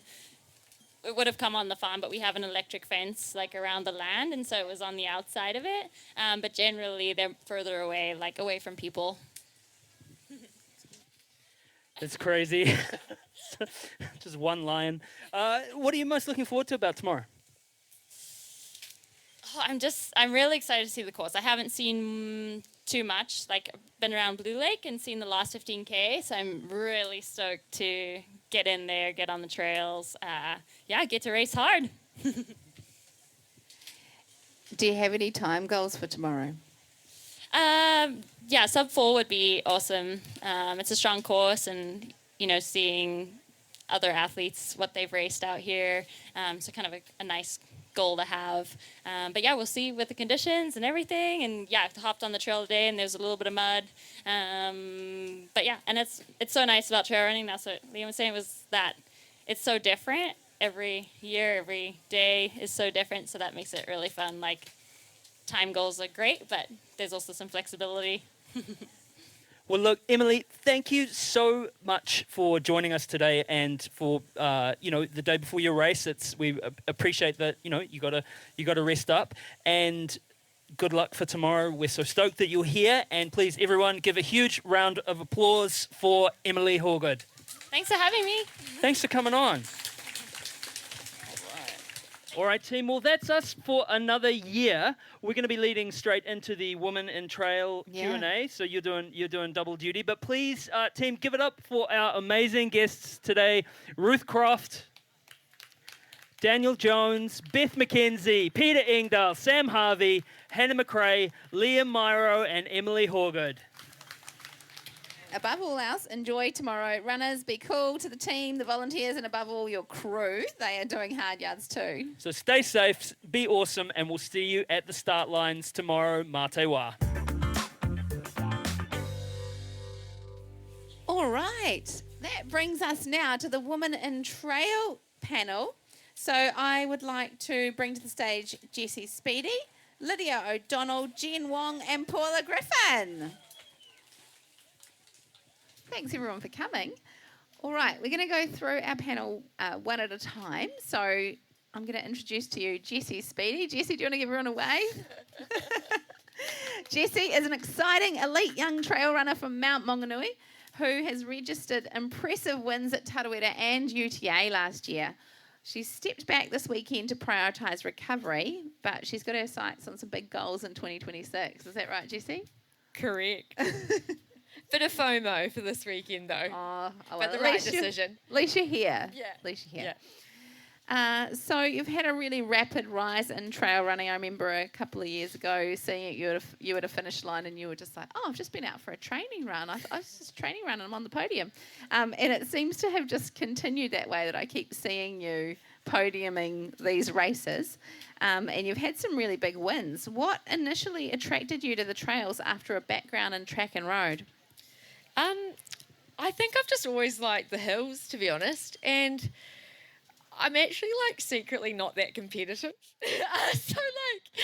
I think I like getting out there and having fun. I think I've grown to be more competitive and enjoy that aspect of it. But I actually just enjoy the trails, whereas I think with track and road, I always felt like I really loved the training. I love training, but I didn't quite maybe enjoy the racing environment as much. Whereas on the trails, I'm just frothing it. I love it. I'm like, this is so fun. And I think, I didn't expect, any of those things to happen. Obviously it's awesome, but wasn't the reason why I was making the switch. I think the switch was more, I'm a recreational runner now, prioritising obviously career and things at the time. And I was like, I can still run on the side, but I may as well enjoy it. So that's probably what driven me there. Now, I guess just going with it and riding the trail wave. And it is clear your passion for it whenever I see you here. Elite sport requires both drive and self-awareness. How do you see recovery and care as part of performing at your best as a woman in endurance sport? Yeah, so I think that one for me right now is pretty topical. So unfortunately, I'm not competing this weekend just because I'm iron deficient. Found out last week, anemic. So I think it's probably off the back of a really massive year. And obviously it's awesome because it's treatable, but at the top of my mind, it's like, well, need to prioritise that recovery time and a racing schedule as well. I think I love to do everything and things, but learning that, last year I was basically racing the whole year and prioritising time for, that recovery. And I feel like I'm a person who just loves doing things all the time, even when I'm not running, doing stuff at home or work or but it's actually if I want to do well, I actually just need to sit down or do stuff like that. So it's a really big one for me. And I just want longevity in the sport too. And it's tough, right, when you've got these existing commitments to make that call. I'm not going to lie. The last week and a bit, when I found out, I was to Mum, I was like, no, I'm just going to race. She's like, you can't race. She's like, you can barely do like, you're normally so energetic. So yeah, I guess having a good support team around you. But also I think getting that different perspective from coaches and everyone, and realising there's always races on. And being available is actually the key. So by taking a step back now is going to mean I can pursue my goals later in the year. You've raced on some big international stages already. What excites you most about continuing to grow and evolve in the sport over the coming years? I guess last year was a pretty surreal year for me. Never viewed myself as more of a recreational runner. So I think I literally, because I came off a 2-year kind of hiatus, torn plantar fascia. So I guess it was, I like to call it the year of the YOLO. So I just got out there and took every opportunity, cold emailed race organisers in Europe, was like, yep, I'm a little Kiwi girl and I'd just like to start on the start line. So I did it, and they were like, yeah, like, come do it. They were super inviting and stuff. So I guess I just did it, and then realised, I'm actually not last. This is great. So I guess just built confidence across that season. And then, towards the end, I feel like J-Speed's competitive side is getting, stronger. Yeah. I followed along on Instagram, and there was also a lot of food in there. So tell us about your love of food. Oh, yeah. So at each destination, I love to, look at the local cuisine because I'm a massive foodie, and prioritise that. So, had some pretty good food moments. Although, New Zealand coffee, top notch. I'm sorry. I spent a lot of time in Italy. The espresso just didn't quite cut it. Really? Yeah. Goodness me. They don't know what a flat white is, you see. I'm a flat white gal. Okay. No, just kidding. But the produce, everything was pretty amazing. Yeah, gelato is probably one of my favourite foods. So, yeah. I'm with you on that one. For those watching on who might need to adjust their own race plans or expectations, what advice would you give about trusting the bigger picture when a training block or a race or a season doesn't go to plan? Yes. Obviously, it's what I'm doing right now. And I think it is, I'm a big believer, sounds a bit corny, that everything does happen for a reason. No, but truth, in a non-too spiritual, but I think everything does happen for a reason. And if you can lean into, prioritising that recovery and health, it is going to pay off in the long term. So I think it's about, obviously, cliche, trusting the process. I think getting a good support system around you is key in these times. Like in the past, I probably would have more isolated myself in situations like this. But I've actually learned I thrive, with people and get energy. And if I can't run, I'm going to be here, But yeah, my mum and brother during the T21 tomorrow, so I'm the biggest cheerleader out there for them. They're always cheerleader for me, so yeah. Oh, look forward to seeing that cheerleader energy. But I think that is some really wise words, Jessie, and I'm sure that we will see you in the sport for a long time to come. So thank you, Jessie. It's been a real pleasure hearing what you've got to say. Thank you.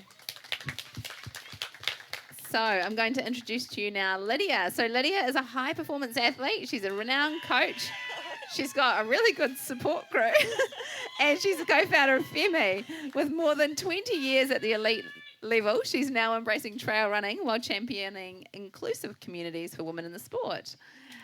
Lydia, you've achieved a lot across track and road. What excites you most about this new chapter on the trails? Kia ora, everybody. It's great to be here, and thank you so much for having me up here to speak. And shout out to my crew. Love you guys. I think coming from the track and marathoning worlds, I grew up running track all through my teenage years and then started running marathons in my 20s. It's a really serious environment to put yourself in, and there's a lot of pressure that comes with that, particularly representing New Zealand and kind of definitely being on the track. There is so much pressure, there's so many eyes on you. It's all about times and splits and paces and really where you're coming and what teams you're making, and being able to now kind of step into what feels like to me a whole new sport. It just really strips back that pressure, and it gives me the opportunity to just come back to the sport that I love and a sport that's given me so much, and to be able to go into that and just kind of have no expectation, be amongst nature, be amongst the beautiful community and just enjoy it, I think is like what excites me the most. But particularly coming to Tarawera and being back home, I'm from Pottinger, and it's nice to kind of come back to my roots. I spent a lot of time out here in Rotorua training when I was a little girl, let's say not training, I was just running with my parents, and to come here and to be able to be part of this event means a lot to me. You've recently shared that you've been diagnosed with POTS. Can you explain a little about your journey to diagnosis and what it's taught you about listening to your body as a female runner? Yeah, POTS is something that's very new to me, and it's something that I probably never expected to be facing as an athlete. I unfortunately went through COVID like many of us. Back in 2020, 2021, 22, I got COVID 4 times, and here comes the rain, so run if you need to.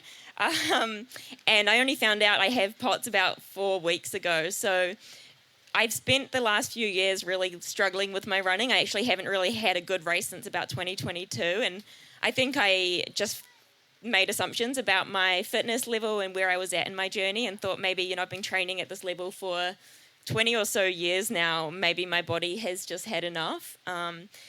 And I think for women in particular, there's just like not enough research and support for us in the women's health space. And so I really just kind of was told many things, that excuses for around why I was feeling particular ways. But a few weeks ago, I went to the doctor and did a pretty simple heart rate test and found out that I have POTS, which is, for a lot of people, they know it as long COVID, and it's an issue with your heart. And I think everything just kind of made sense to me in that moment.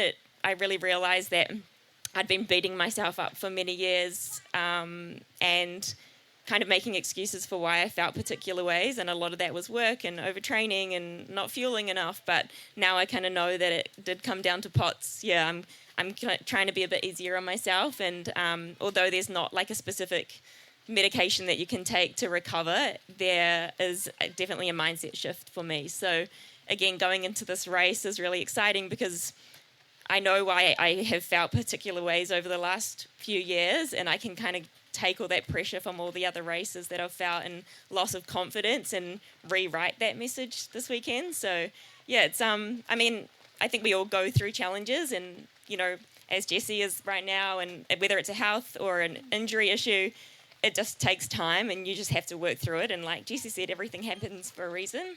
So to be able to take all the learnings of going through POTS and coming out the other side, I think is just going to help me as an athlete.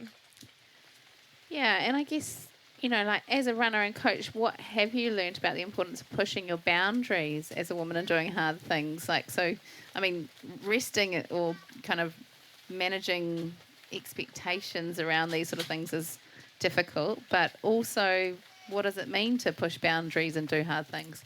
Look, I am all for women doing hard things. I think it helps us so much, and shout out to Tarawera. I know that the split for this race is 50-50, which is like a massive feat. So congratulations to the race. To have 50% women lining up is just really exciting for our sport, because it never used to be like that. So it's really exciting to have so many women out there. But to see so many women like pushing their boundaries is just so inspiring. I think we've really grown up in a world where women have been told to kind of sit in the corner and don't speak, or like you're put in a box very much as a woman, and it's just so cool that now we're encouraging women to kind of push outside that box and go and do hard things and challenge yourself. And I'm so fortunate that I get to train with such an incredible group of women who are constantly pushing boundaries and doing hard things. Sometimes I have to try and tell them to rein it in, but it's like so inspiring to see women do that, because when you do hard things, you overcome barriers that you didn't know were possible, and then your confidence just grows so much through that. And for me, and the reason we built Femi was just to like show women that we can also do hard things, that running is hard, but like women are tougher.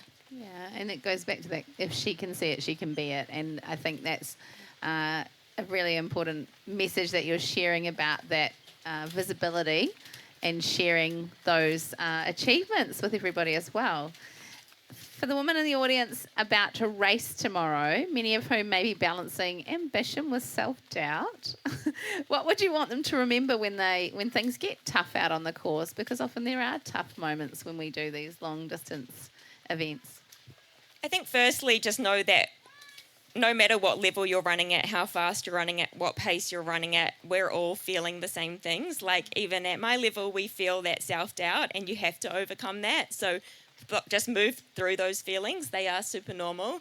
But then also instill that self-belief, like carrying that confidence and really leaning into that positive self-talk is so important when you're out there, particularly when you're going through those really challenging times of the race, which are inevitable. Like they are going to come, unfortunately, but fortunately you can move through them. And then I think last of all is just like lean on the community, particularly seeing other women push women out there, support each other. I love seeing like even the elites out there who are like backing each other and supporting each other. And I think that's another thing about the trail community. Like when you go to the roads, it's you against the competitors next to you. But when you turn up to a trail race, it really does feel like it's you against the trail. And it actually doesn't matter what the outcome of the results are. It's about you getting to that finish line. And so when you're battling out there and you're going through those hard times tomorrow, just think about maybe supporting the person next to you and give them some encouragement. It will distract you, but you'll also get that kind of positive energy back. Oh, lots of positive energy there. Thank you, Lydia. Now we've come to Jen Wong. And Jen is an Auckland-based runner and a mum of two whose journey into trail running began as a way to reclaim her health and well-being. So from walk runs to the Tarawera miler, her story is a reminder that no goal is too big to chase. Yes. Hi. Hi, And Jen. can I just say, I'm a mum of two in Auckland, and I'm sat on this stage with these absolute female weapons of endurance. So I just wanted to acknowledge that because, I'm just a bit starstruck, to be honest. So, Jen, your journey into trail running began at a really difficult point in your life, I believe. Can you take us back to that moment when you decided to step outside and go for that first run? Sure. So this happened about, 3 years ago. And it's actually taken me about this long to feel comfortable talking about mental health and my own mental well-being. It's been something that I've managed for my entire life to varying degrees of success. And about 3 years ago, I've got two young kids that are just over there with the little umbrellas on, looking cute in the rain. I was in a bit of a dark space, to be honest, and I just did not feel there was the support network or infrastructure to support females after they've had kids, trying to re-enter the workforce, balancing life, etc., and exacerbating pre-existing mental health conditions. So I've got an incredible husband who's also out there filming. And he actually, he did the brave thing and sat me down and said, we need to do something. This can't go on. And he was right. So I went for a run. It was a walk. It was a slow walk. And I realised I needed help. But I knew that exercise was my medication. It was the way that I could get myself well again. It's been a 3-year journey. I walked and then I ran 5Ks, and that was just the best feeling ever to finish a 5K run, and moved on to running a half marathon later in the year. And the following year I ran a marathon. The year after that I did the 50K, and then I'm like, why not just go for the miler? Just why not? And now I'm sat here. So it really has been a journey, not just of physical, but of mental well-being. And it has really helped me become a better friend, a better mother, a better wife, daughter, all of that stuff, because I'm present and I'm engaged and I just enjoy life again. I think one thing that is coming to me is how it snowballs, right? Like it might start and it's something small, or it's, it feels little, but then that momentum starts to build and it gathers and it gathers. It gathers quickly. Yeah. And it was actually last year that I was here after the 50, and I'd gone home and I'd gone out for breakfast with the family, and I came down to the finish line at about 10 a.m. to watch the milers coming home, and I was my jaw was like, oh my gosh, I'm so impressed with this. Yeah. And my brother actually looked at me and said, you're doing the miler next year, aren't you? I'm like, no. Yes.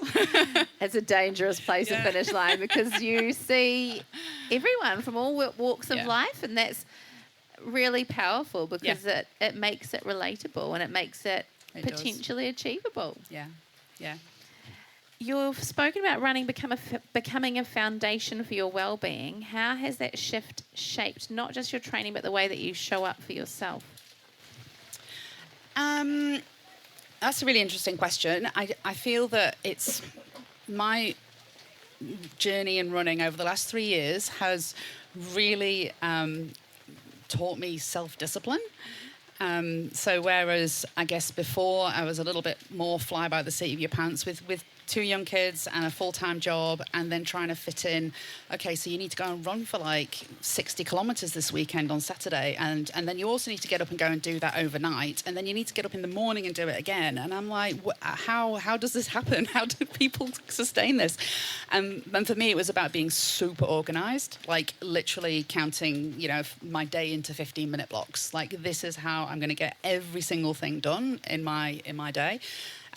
Being disciplined, holding myself accountable, and not skipping a training run if I'm just feeling a bit tired, or that's how I speak to myself. You're a bit tired.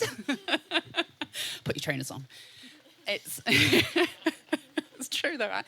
So it's getting serious, right? It's a big investment. I mean, it's obviously you've got to pay to enter, but it's more that emotional investment. I've just dragged 4 other people down from Auckland, and they've taken time off work, and the kids are off school, and they've all come to support me, and it's super important that I do absolutely everything to make sure that if I DNF over the weekend, it's not because of something I've not done in that I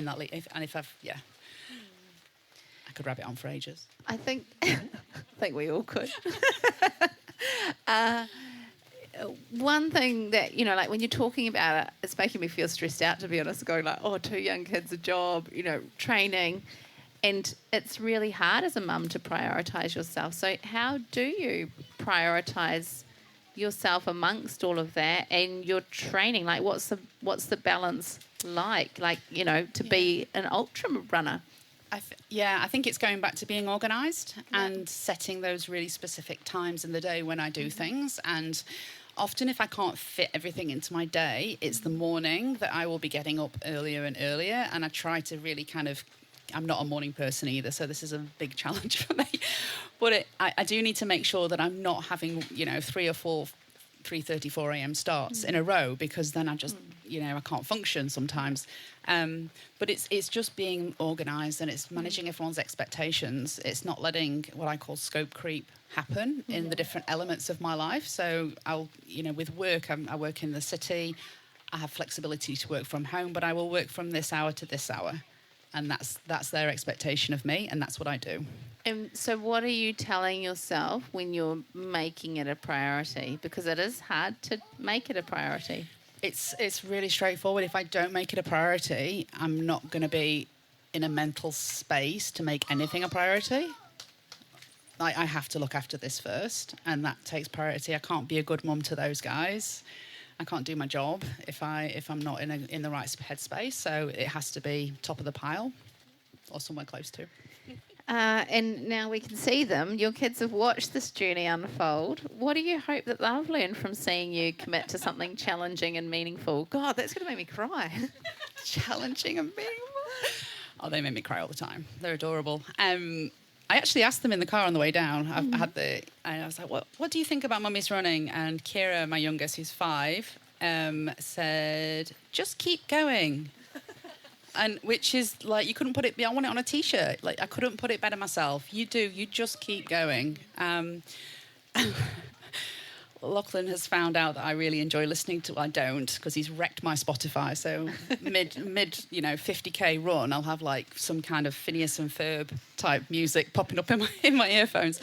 But I think, sorry, just to answer your question, both kids have been super engaged in this process. They've seen me, leave come into the house at 6 a.m. as they're getting up. And like, where have you been? I've been out for a run. Or they see me leave as they're going to bed. So it's just now it's part of our life. It's just normal. And I just hope that they can take that work ethic and that discipline into adulthood and kind of think, if mum could do it, then, I can. That's beautiful. Thank you, Jen. And now from one mum to another, we've got Paula Griffin, who is a former Silver Fern and MMA athlete turned trail runner. This is quite the eclectic mix there, Paula. And she's channeling her strength and passion for the outdoors into the Tarawera 50 this weekend, all while juggling motherhood and conservation work. I was going to say conversation work, but conservation work. Paula, you've lived multiple athletic lives, from Silver Fern to MMA to trail runner. What has this new chapter on the trails taught you that feels different from your past sporting experiences? Yeah, that's a really good question, because I often get people come up to me and say, oh, you're switching codes, or you'll be fine, you're an athlete.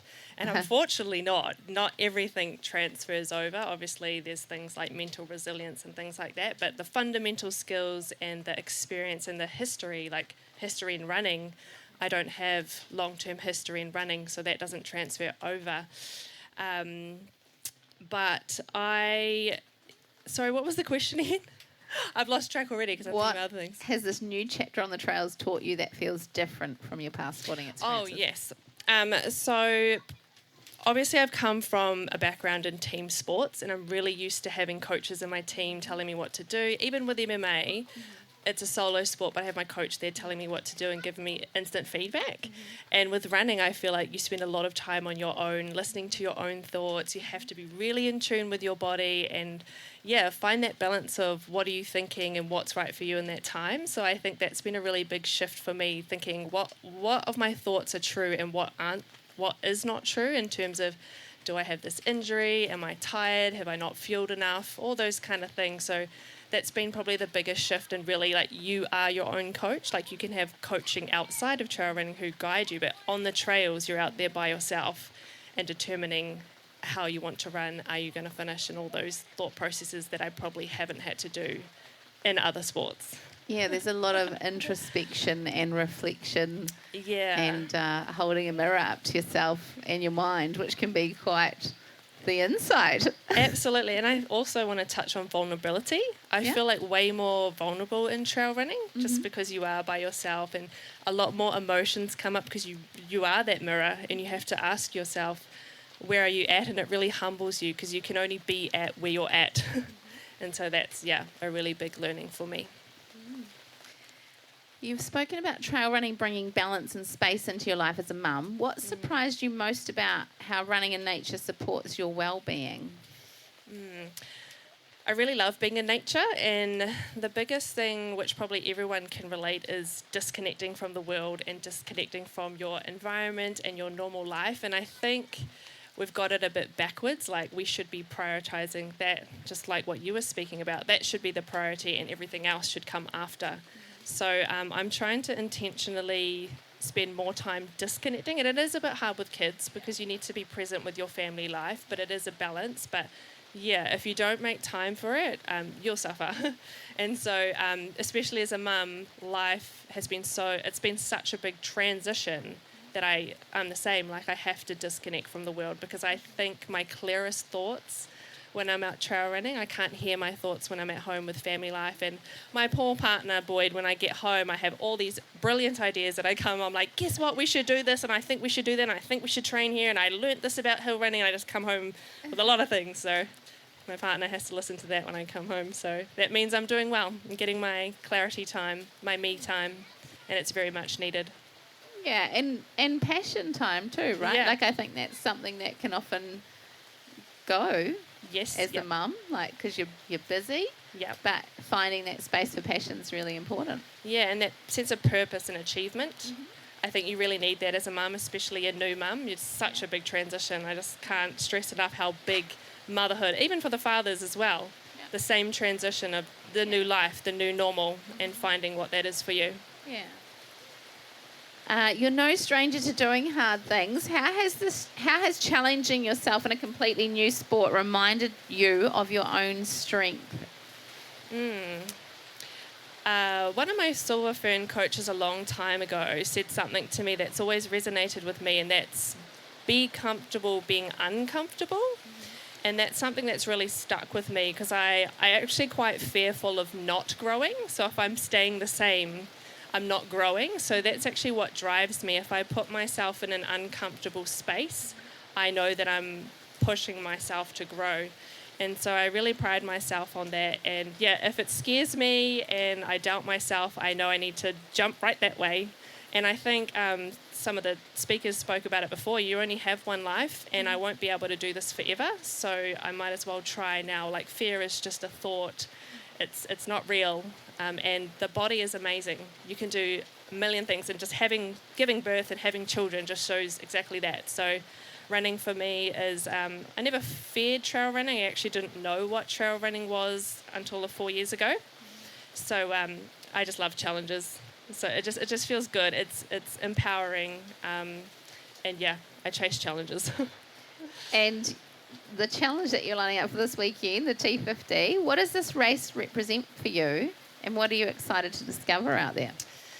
Yeah, I think for me it represents my journey and what I've done to this point, because a lot of the times people don't see what you do behind closed doors, not just the training, your family life, the juggling, the setbacks, the injuries, the doubts, all that kind of stuff. Just getting out there to the start line is the biggest achievement. If you finish, that's great. And just learning about yourself and being amongst nature. I haven't done this course before, so I like running in new places. But New Zealand's beautiful. It's got so many beautiful trails. So just to be out here, to be healthy and well, and to be able to run, that's it for me. Oh, I think that's a great message to wrap things up on, to be honest.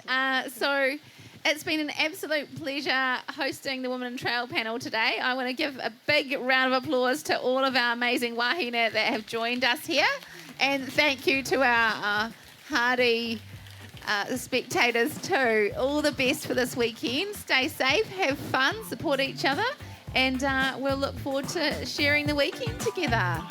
Thank you. Dirt Church Radio is presented by me, Matt Rayment. Me, Ali Pottinger. And our old mate, Andrew McDowell. We're on all the podcast platforms, so like, follow, and give us a rating. It helps. We're on social media at Dirt Church Radio, email at dirtchurchradio@gmail.com. Remember to sign up to our Substack for a weekly newsletter and Aid Station podcast. Don't forget to write in with your greatest run ever. We'd love to hear from you, and you can read them on the website too. Thanks to our supporters, Further, Faster and Mierow, and to our Substack subscribers and the DCR Aid Station crew. Stay tuned for our show in 2 weeks when we have another great guest lined up. Mā te wā.